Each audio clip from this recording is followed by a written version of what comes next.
reached across the table and snatched the envelope from Denise's hands. "My father left everything to blood family," he said. "You were just a signature on a marriage certificate." His mistress nodded behind him like it had all been rehearsed. The room went quiet. Every eye dropped. Denise didn't move. She just tilted her head and waited. Because page 2 of that will carry a name Gerald had never expected to see, and a truth that would cost him everything. The conference room smelled like old leather and fresh coffee. 23 members of the Whitmore family sat in cushioned chairs arranged in careful rows, as if the attorney's office had been dressed for a funeral all over again. Mr. Calloway, the estate attorney, stood at the head of a long mahogany table, a navy folder pressed flat beneath his palm.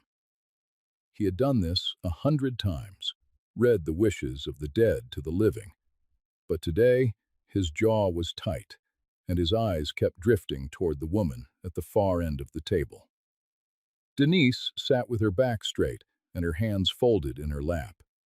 She wore a charcoal dress, no jewelry except her wedding ring, and in her left hand she held a small pocket Bible.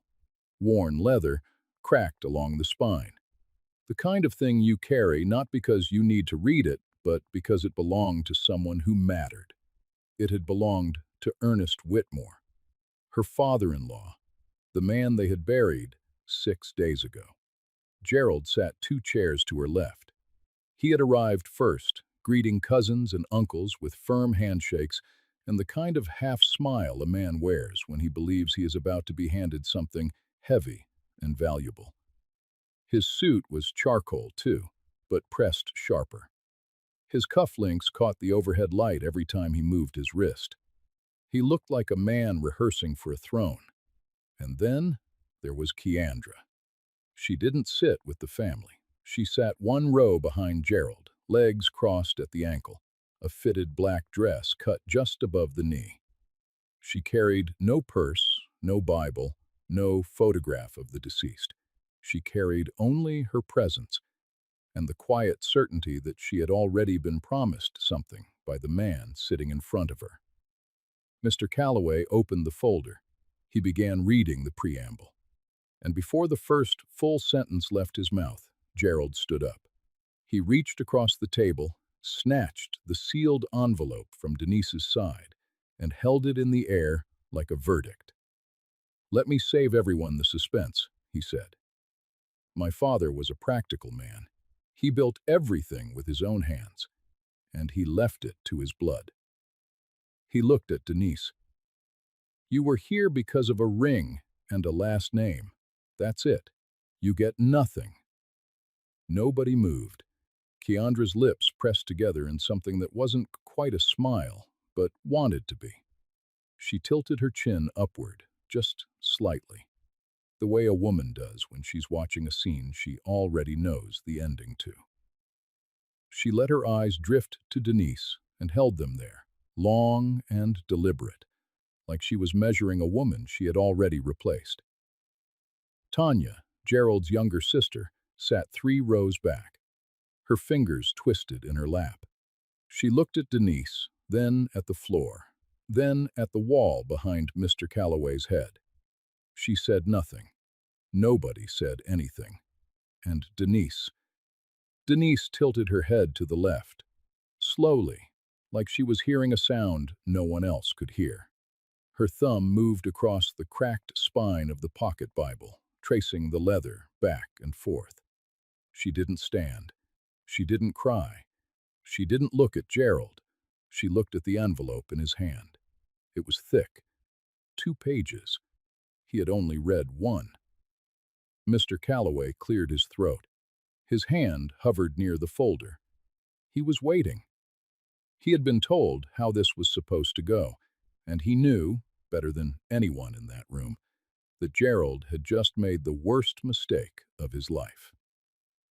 6 years earlier, Denise met Gerald at a community fundraiser honoring Ernest Whitmore for 3 decades of running Whitmore Construction. one of the most respected black-owned firms in Atlanta. Ernest stood at the podium that night, 71 years old, with hands like iron and a voice that filled the room without needing a microphone. He talked about building things that lasted. He talked about trust. He talked about his late wife, Clara, and when he said her name, his voice dipped the way a river dips over a stone it has been passing for years, smooth, worn, and full of memory. Gerald found Denise near the buffet. He was tall, well-dressed, easy with words. He introduced himself as Ernest's son and told her, "You look like someone who listens more than she talks." "That's rare." She smiled. He smiled wider. 3 months later, they were dating. A year after that, they were married. Ernest loved Denise from the start. He told her she reminded him of Clara. Quiet, strong, always watching. On Denise's wedding day, Ernest pulled her aside, away from the flowers and the music and the flashing cameras, and pressed his pocket Bible into her hands. The leather was already cracked. The pages were already soft. He looked at her and said, "This is for the one who stays." He didn't explain. He didn't need to. Denise slipped it into her purse and kept it there from that day forward. The first 2 years of the marriage felt solid. Gerald was attentive. He brought flowers on no occasion. He planned weekends away. He talked about the future like it was something they were building together, brick by brick. But somewhere in the 3rd year, the texture of things began to change. Small things, the kind of things a woman notices when she's been paying attention her whole life. Gerald started working late 3, 4 nights a week, not at the construction firm where he held no real title and no operational role, but at meetings he never named with people he never introduced. His phone began buzzing at odd hours. He would glance at the screen, stand without excusing himself, and walk into another room before answering. Denise found a second phone tucked inside his gym bag one evening while she was sorting laundry. He said it was for a side project. She looked at him. He looked back. Neither of them blinked. She didn't argue. She filed it. Credit card statements started showing dinners at restaurants she had never been to. Places in Midtown and Buckhead with pre-fixed menus and wine pairings. A hotel charge appeared once on the statement, then vanished from the next one entirely, as if someone had called and had it erased. Denise noticed. She always noticed. She didn't confront. She collected. Then Ernest got sick. Early-stage kidney failure, the doctors said. 3 dialysis sessions a week, climbing to 4. Denise drove him, every time. She rearranged her own schedule, canceled hair appointments and lunch plans without complaint, sat in the waiting room with a book or her phone. And when the nurses called her back, she held his hand while the machine hummed beside them. She learned the names of every nurse on the unit. She knew which arm they preferred for the needle. She brought Ernest peppermints because he said the treatment left a metallic taste in his mouth. Gerald came to 1 session in the first month. He stood in the doorway, checked his phone twice, told his father he looked strong, and left before the cycle was finished. After that, he stopped coming at all. That was when Keandra appeared. She introduced herself at Ernest's front door one Tuesday afternoon as a family wellness coordinator, someone Gerald had supposedly hired to help Ernest manage his medications, his diet, his daily schedule. She was polished, pleasant, thorough, and comfortable in someone else's home in a way that felt practiced. She cooked meals, organized pill trays into labeled compartments, sat with Ernest during his afternoon naps, and left the kitchen cleaner than she found it. She arrived every morning at 9 and left every evening by 6. Ernest seemed comforted by her. Gerald encouraged it. But Denise noticed something nobody else seemed to care about. Gerald and Keandra never spoke to each other in front of Ernest. Not once. They never arrived at the house at the same time.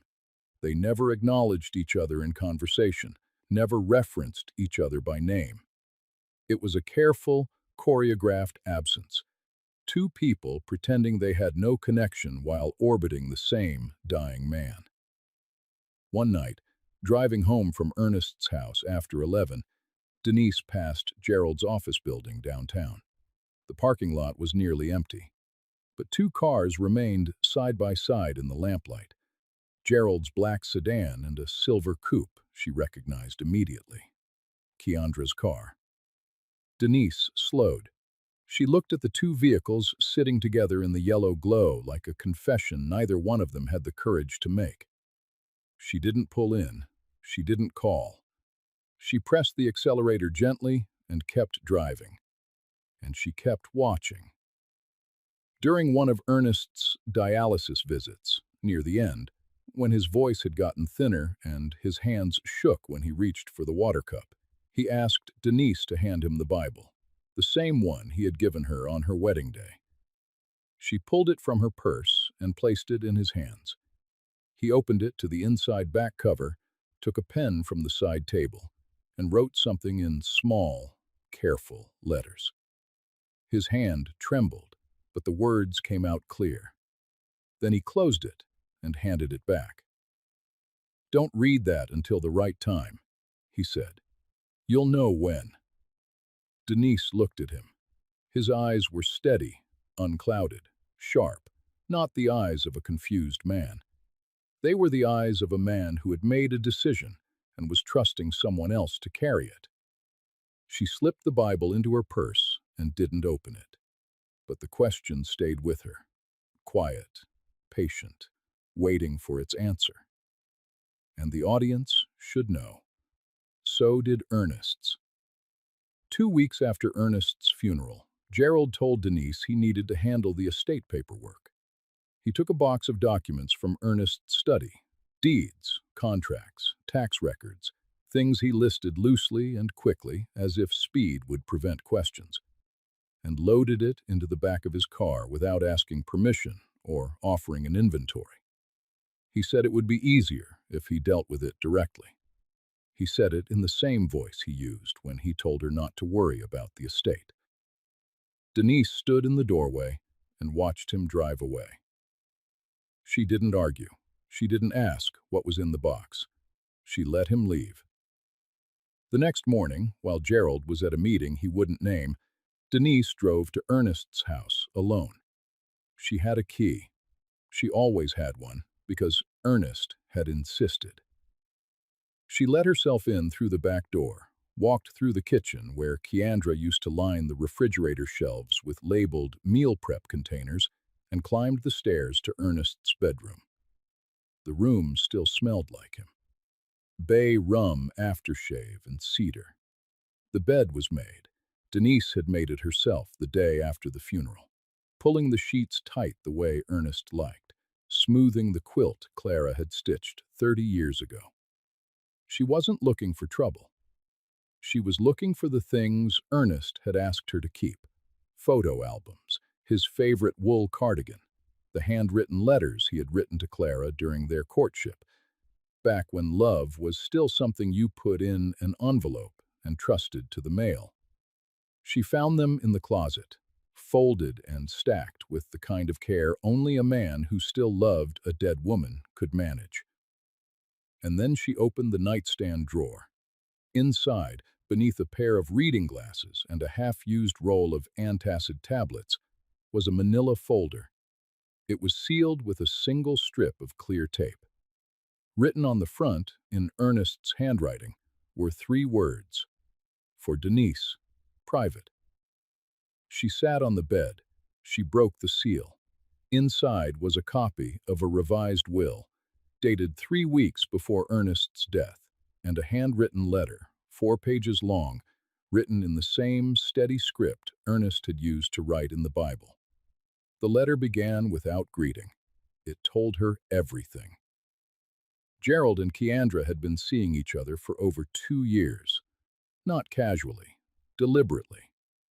Keandra had been placed in Ernest's home not as a caretaker, but as a pipeline. She reported back to Gerald about Ernest's mental state, his moods, his energy levels, what medications made him foggy, and what days he was sharpest. Gerald used that information to time his visits. He came only when Ernest was tired, only when his defenses were low. On 3 separate occasions, Gerald sat beside his father's bed and told him lies. He said Denise was planning to leave the marriage. He said she had been unfaithful. He said she had already consulted a divorce attorney and was positioning herself to take half the estate before Ernest was even gone. He presented a revised estate plan that would leave everything to Gerald alone: the house, the firm, the investment accounts, the trust. Keandra backed the story every time. When she was alone with Ernest, she planted doubts like seeds in soft ground. She said she had seen things that troubled her. She said Denise had been cold and distant. She said she overheard a phone call where Denise talked about getting what she was owed. None of it was true, not a single word. But Ernest listened, and for a time, maybe a week, maybe 2, he believed. The doubt moved through him the way illness moves, quietly, in places you can't see. But Ernest Whitmore had been watching people his whole life. He was a man who built with his hands, who read the grain of wood before he cut, who could tell by the sound of a beam whether it would hold weight or buckle. And after those first weeks of doubt, he started paying attention. He noticed that Keandra always left before Denise arrived, never overlapping, never in the same room. He noticed that Gerald's visits only happened when he had something to ask for.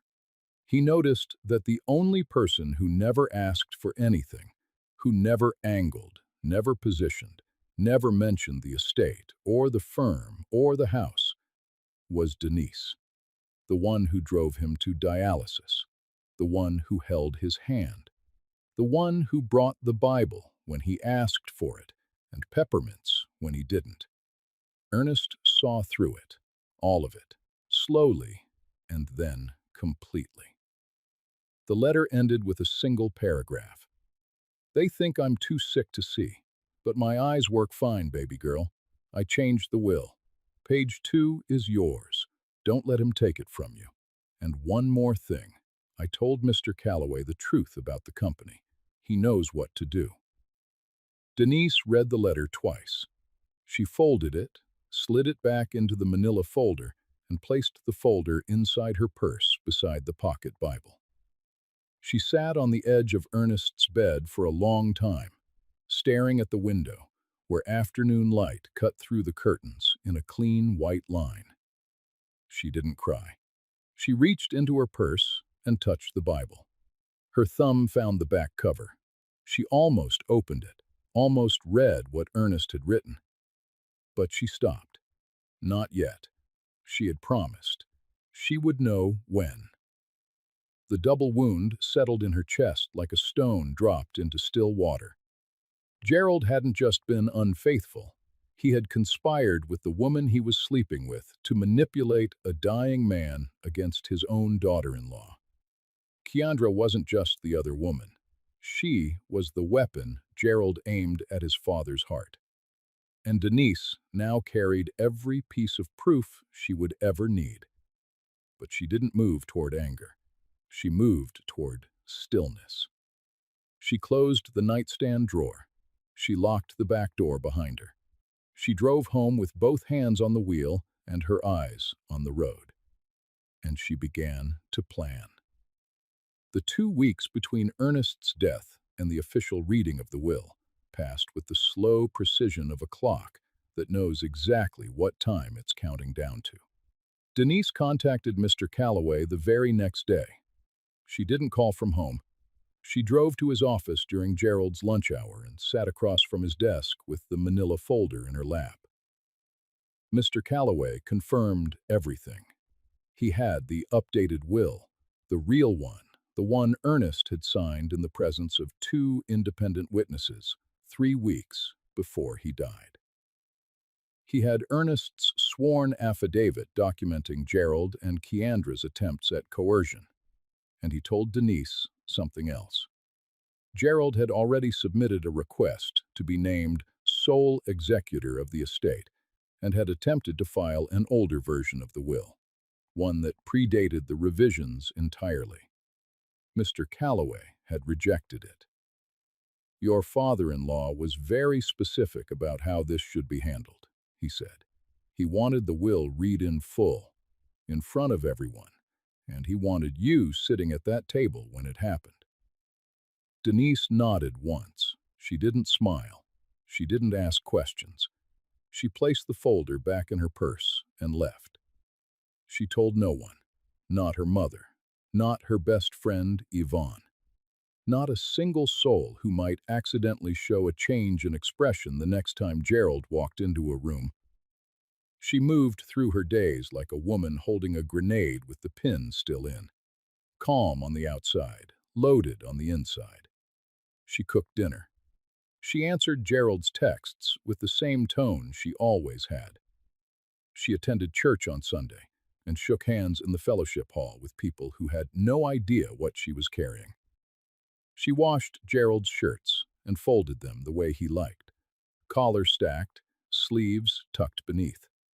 She didn't change a single thing about her routine, because changing anything would have been the only tell she couldn't afford. Gerald, meanwhile, grew taller with every passing day, not physically, but in the way a man stands when he believes he is about to receive something large and permanent. He started talking about selling Ernest's house over dinner. He mentioned investment opportunities and portfolio restructuring, like a man trying on words that didn't belong to him. He told Denise casually, almost tenderly, that Dad's estate stuff will be handled soon, and that she shouldn't worry about it. He patted her hand when he said it. Twice. Like she was something fragile he hadn't decided whether to keep or set aside. Keandra got bolder. She started showing up at family gatherings without being invited. She brought homemade sweet potato pie to Tanya's house on a weeknight and stayed for 2 hours, telling stories about how close she and Ernest had been. She referred to the Whitmore house as the family property, a phrase she had never once used when Ernest was alive. She began wearing a gold bracelet she said Ernest had wanted her to have. She touched it when she spoke about him, turning it on her wrist slowly, as though the gesture carried meaning. Nobody questioned it. Nobody questioned anything because grief makes people generous with the benefit of the doubt. Denise watched all of it. She watched Gerald rehearse ownership. She watched Keandra rehearse belonging. And she said nothing. One afternoon, Denise packed a small bag, a change of clothes, toiletries, her important documents, a photograph of Ernest, and placed it in the trunk of her car. Not a suitcase, just a bag. The kind a woman packs when she knows she might not be sleeping in the same house by the end of the week. 2 days before the reading, Denise called Yvonne and asked her to lunch. They sat at a booth near the window at a restaurant they used to go to before life got heavy. Yvonne ordered catfish. Denise ordered water and barely touched her napkin. She didn't explain what was happening. She said only, "When the time comes, I need you in that room." Yvonne set her fork down. She looked at Denise's face, at the steadiness in her eyes, at the way her hands rested flat on the table, like two things that had already decided. And she nodded. One nod. That was all. That was enough. The night before the reading, Gerald laid out his suit on the bed. He adjusted the cuffs, checked the crease in the trousers, and said to Denise without turning around, "Tomorrow's going to be a new beginning for this family." Denise stood behind him, buttoning her blouse for the next morning. She looked at his reflection in the dresser mirror, at the man she had married, the man who had lied to his dying father about her, the man who believed he was about to take everything. "Yes," she said quietly, "it will." And there was something in her voice, just a thread, just a half note lower than normal, that made Gerald pause. His fingers stopped on the cufflink. He turned his head slightly, as if he had heard a sound from a room he thought was empty. But Denise was already walking out of the bedroom. And Gerald, being the kind of man who only hears what confirms what he already believes, turned back to his suit and kept pressing. The morning of the reading, the family arrived in clusters. Cousins who hadn't spoken in months sat beside each other in the attorney's conference room and exchanged tight smiles. An aunt carried a tissue box. A nephew scrolled his phone in the back row. Everyone wore dark colors, as if the funeral hadn't quite ended yet. Gerald came in first. He shook hands. He clasped shoulders. He accepted condolences with the practiced ease of a man who had already moved past grief and into administration. He took his seat at the head of the table and placed both hands flat on the surface, fingers spread, the posture of a man about to chair a meeting he had already decided the outcome of. Keandra arrived 3 minutes later, not with Gerald, never with Gerald in front of people, but close enough behind him that the timing felt choreographed. She sat in the second row, crossed her ankles, and surveyed the room with slow, proprietary eyes. She didn't speak to anyone. She didn't need to. Her presence was her statement. Denise arrived last. She walked in wearing a simple navy dress, no jewelry except her wedding ring, and the pocket Bible in her left hand. She didn't greet the room loudly. She nodded to Tanya. She touched an aunt's shoulder as she passed. She took her seat at the front table, placed the Bible on her lap, and folded her hands. Gerald noticed the Bible. His jaw tightened, a half-second twitch, the kind of involuntary movement a man makes when something he thought he had buried shows up breathing. He glanced at Keandra. Keandra's eyes locked onto the Bible. Something passed between them. Not words, not gesture, just the sharp current of two people recognizing a problem they thought they had already solved. That Bible was supposed to have been packed away with Ernest's belongings. It was supposed to be somewhere in the box Gerald had taken from the study. But here it was, in Denise's hands, like it had never left. Mr. Calloway entered the room carrying 2 folders. He set them on the table, adjusted his glasses, and said, "Before we begin, I want to be clear. I will be reading the most recently dated and legally executed version of Mr. Whitmore's will. In full." Gerald blinked. His smile didn't drop, but it stiffened at the edges like paper drying in the sun. Keandra uncrossed her ankles. Tanya looked at Denise. Denise didn't look at anyone. She traced the spine of the Bible with her thumb, back and forth, like a woman counting seconds she had already counted 100 times before. The energy in the room shifted, not because of what had been said, but because of how Denise was sitting. Like a woman who had already read the last page of a book everyone else was still holding closed. Mr. Calloway opened the first page of the will and began to read. Gerald listened for about 30 seconds. Then he stood up. He grabbed the envelope from Mr. Calloway's side of the table, held it in the air, and turned to the room, like a man giving a closing argument he had practiced in the mirror. "Let me save everyone the trouble," he said. "This is simple. My father built Whitmore Construction from nothing. He built the house on Edgewood. He built the accounts. He built everything. And he left it to family, blood family." He turned to Denise. His voice dropped, but not with tenderness, with the kind of precision a man uses when he wants every word to cut. You were here because of a ceremony and a piece of paper. That's all you ever were. A guest in my father's name who overstayed her welcome. A cousin in the third row inhaled sharply. An uncle pressed his knuckles against his mouth. Keandra's hand came to rest on the back of the chair in front of her.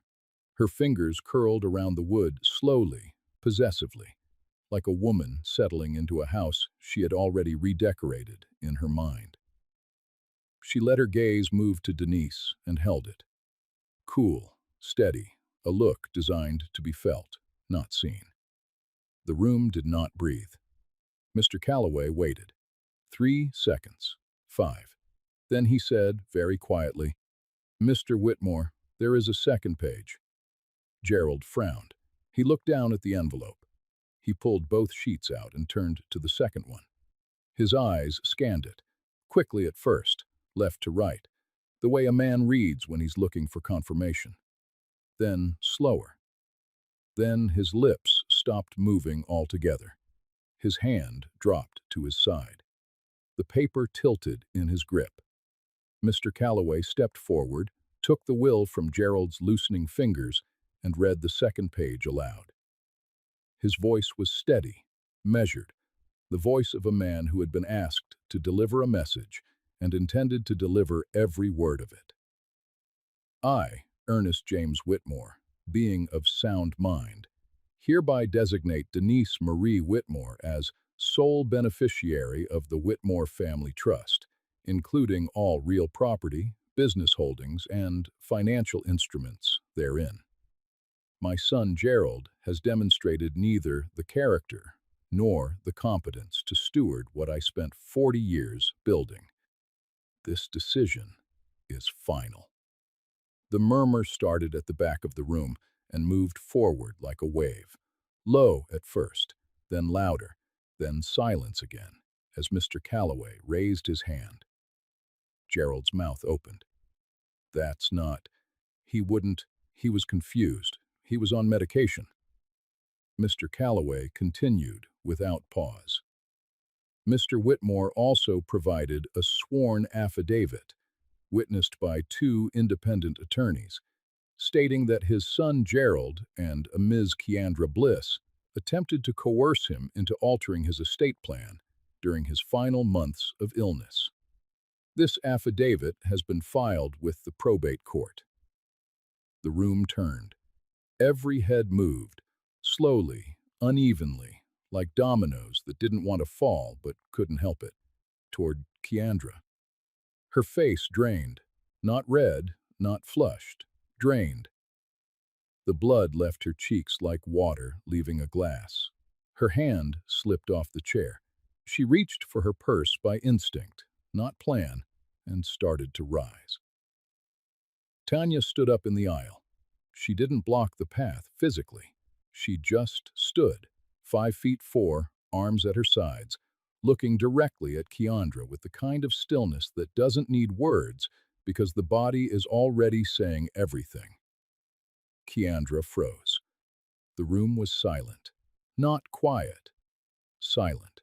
The kind of silence that has texture and weight. The kind you feel pressing against your ribs like a held breath.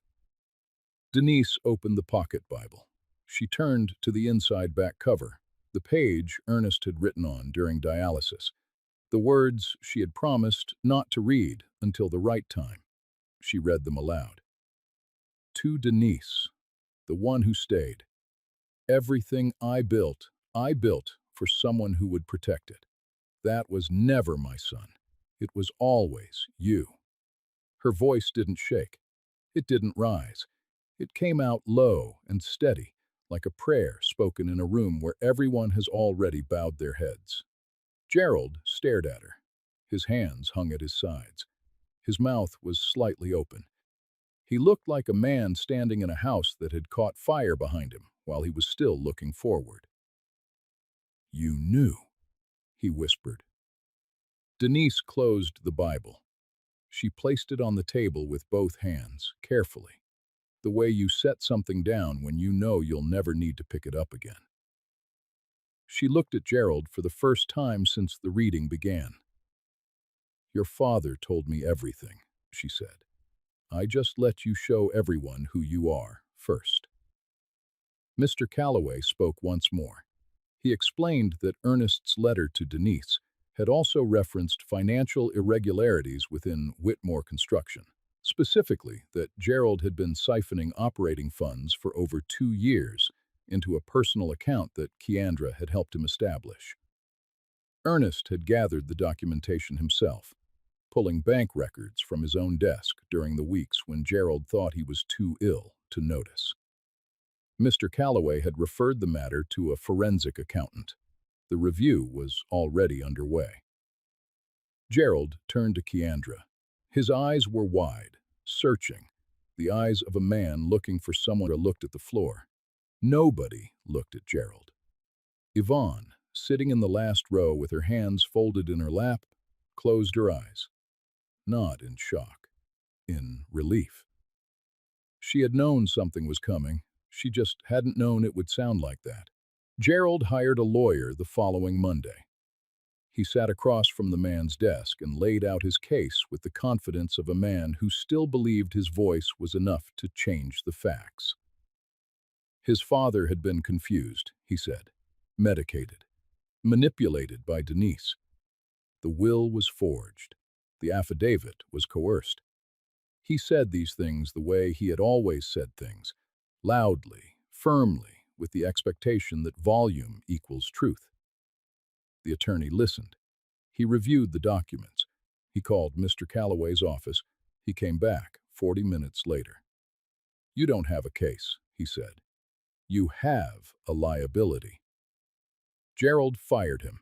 He hired a second attorney, a woman this time, younger, someone he thought might be more aggressive. She reviewed the same materials, made the same calls, and arrived at the same conclusion. But she added something the first one hadn't. If the forensic audit finds what I think it's going to find, you'll need a criminal defense lawyer, not an estate attorney. Gerald stopped hiring lawyers after that. He sat in his car in the parking garage for 20 minutes after the second meeting, staring at the steering wheel, his phone in his lap. He didn't call anyone. There was no one left to call who would tell him what he wanted to hear. The construction firm unraveled the way things unravel when the thread that held them together was a reputation, not a structure. Two foremen who had worked beside Ernest for over 20 years resigned within the same week. They didn't issue statements or write letters. They simply cleaned out their lockers, shook hands with the site managers, and said they couldn't work under Gerald's name. 3 clients pulled active contracts. The firm's bonding company requested a full financial review. A project indicator stalled mid-foundation because no subcontractor would sign on without assurance that the company's accounts were clean. The phones at the main office rang less. The parking lot emptied earlier. Keandra disappeared on a Thursday. Gerald called her 6 times that afternoon. By evening, he drove to her apartment and found the front door unlocked and the closet half empty. She was standing beside the bed, folding a blouse into a suitcase with the practiced efficiency of a woman who had left places before. "What are you doing?" he said. She didn't look up. "I'm not going down with you. We had a plan. You had a plan." She zipped the bag and lifted it off the bed. "I had an arrangement, and the arrangement is over." She walked past him without touching him. She didn't look back. She was gone by Friday morning. No forwarding address, no goodbye text, no final conversation. The gold bracelet she had claimed Ernest wanted her to have sat on the kitchen counter, face down, abandoned like a lie that had outlived its usefulness. Gerald called Denise. She didn't answer. He called again. Voicemail. He texted 3 times. Read, no reply. He drove to the house on Edgewood, the house Ernest had built with his own hands, the house that now legally belonged to Denise, and parked in the driveway like a man arriving at a place he still believed was his. Denise opened the front door. She didn't step back. She didn't invite him in. She stood in the frame, one hand on the doorknob, the other resting at her side. She looked at him the way you look at something you have already finished with. "You can pick up your clothes on Saturday between 9 and noon," she said. "Yvonne will be here to let you in." "Denise, Saturday, 9 to noon." She closed the door. Not hard, not soft, just closed. The way a woman closes a chapter she finished reading a long time ago. Tanya called Gerald 2 days later. She didn't yell. She didn't accuse. Her voice was tired. The kind of tired that comes not from exhaustion, but from years of knowing something and never saying it. "Daddy saw what you were," she said, "and I was too scared to say it." She wasn't. Then she hung up. Gerald sat alone in a rented studio apartment that smelled like carpet cleaner and someone else's cooking. The walls were white and bare. The bed was a mattress on a metal frame. He sat on the edge of it and scrolled through his phone. Photos from before. The house at Christmas, lights along the roofline. Ernest carving turkey at the head of the table. Denise laughing on the front porch with a glass of sweet tea, her head tipped back, the sun on her face. The four of them at Tanya's birthday dinner. Ernest's arm around Denise's shoulder. Gerald grinning like a man who had everything and didn't know what any of it was worth. He stared at the screen until it dimmed, then went dark. He set the phone face down on the mattress and looked at the bare wall across from him. There was a water stain near the ceiling, shaped like a hand reaching for something it would never touch. None of it had been taken from him. Not the marriage, not the family, not the firm, not the trust. He had thrown every piece of it away with both hands, and the only person who had tried to stop him was the father he had lied to. The father who had loved him enough to see him clearly, and loved Denise enough to protect her from what he saw. 6 months later, on a Saturday morning in early October, the oak trees on Edgewood Avenue turned copper and gold, and the air smelled like wood smoke and the last warmth of the year holding on. Denise sat on the front porch of the Whitmore house, her house. She wore a soft cream cardigan over a simple blouse and held a ceramic mug of coffee between both hands. The pocket Bible rested on the wooden armrest beside her, its cracked leather spine catching the morning light. The porch swing creaked beneath her in a rhythm that had nothing to do with hurry and everything to do with peace. The construction firm was running again. She had called Raymond, one of Ernest's original foremen, the first man who had resigned after the reading, and asked him to come back as operations manager. He showed up the next morning in work boots and a clean shirt and said, "Mr. Whitmore always told me you'd be the one to keep it standing." 3 of the old clients re-signed contracts within the first month. A new bonding company approved the firm's accounts after the forensic audit cleared every dollar Denise had touched. The project in Decatur resumed. The parking lot filled up again. Gerald's accounts were another story entirely. But that wasn't Denise's chapter anymore. Yvonne pulled into the driveway around 10 with a white paper bag of pastries from the bakery on Hosea Williams and 2 bottles of sparkling water. She climbed the porch steps, handed Denise a pecan roll still warm from the oven, and sat down in the chair beside her without ceremony. They didn't talk about Gerald. They didn't talk about the will.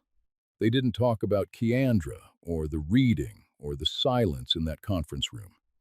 They talked about a show Yvonne had been binge-watching, about a neighbor's dog who kept escaping through a gap in the fence, about whether pecans or walnuts made a better pie.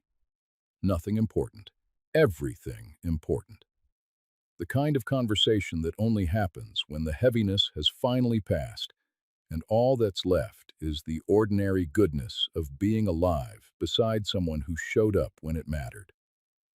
Denise laughed at something Yvonne said. A real laugh. the kind that starts deep in the belly and catches you off guard. She covered her mouth with her hand, shook her head, and let the sound carry out across the yard where the oak leaves were turning. After Yvonne left, Denise picked up the Bible one last time. She opened it to the back cover and read Ernest's inscription again, the same words she had read aloud in that conference room, the words that changed everything. She ran her fingertip beneath the handwriting, tracing each letter like a woman reading a love note she has already memorized, but cannot stop returning to. She smiled. Small, warm, private. The kind of smile a woman gives when she has finally arrived at a place she was always meant to be. She closed the Bible, set it back on the armrest, leaned her head against the porch swing, and looked out at the street where children were riding bicycles in the fading gold light. The house her father-in-law built stood solid behind her. The porch he'd measured himself, the door frame he'd leveled by hand, the walls that held 40 years of love and loss, and the quiet stubbornness of a man who believed that what you build should outlast who you are. Now it was in the hands of the woman he trusted, not because she fought for it, not because she demanded it, because she was the one who stayed. Some people inherit wealth, some people inherit power. But Denise Whitmore inherited something Gerald never understood. She inherited trust. And trust, once given to the right person, can never be taken back. If this story reminded you of someone who stayed when they had every reason to leave, is about the quiet ones who win without ever raising their